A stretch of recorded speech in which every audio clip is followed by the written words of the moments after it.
Today's budget tip echoes a sentiment that I've shared with you before on the HopeFilled Financial Podcast, and that is it's so much easier to budget if you're spending money from one place. For example, imagine you have a whole bunch of checking accounts and you're spending gas for one of them, and another one is for your wants, and another one is for your needs. In this example, let's say you have all the different checking accounts in order to physically separate your different pools of money. But as a trade-off for having physical separation for your pools of money, you're introducing complexity in reconciling your different accounts with your budget.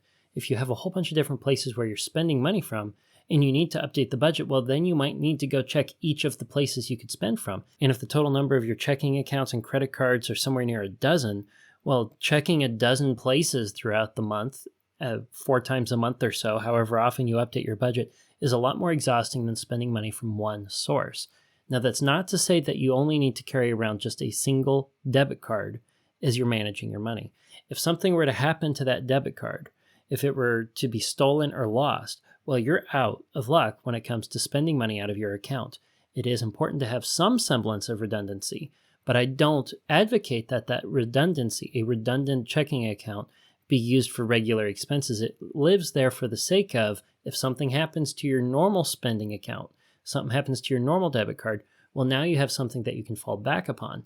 This is a thing that I run into when I'm arguing about credit cards and whether or not credit cards are healthy or not.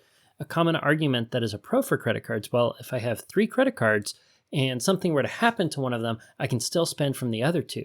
You can't do that if you just have a debit card tied to your one account. However, in marriage, you can have 2 debit cards tied to one account, and it's possible to have a second checking account that's tied to money that would get you through a period of an emergency, an identity theft emergency. If you want to learn more about cybersecurity, I highly recommend that you go back and listen to the episode where I interviewed Chalice and how her employer was compromised by the dark side ransomware, the same ransomware that took down the Colonial Pipeline. That interview covered very valuable information for all of you listening. I learned a great deal about protecting myself from identity theft, as well as shoring up my cybersecurity so that I could better take care of myself and my family.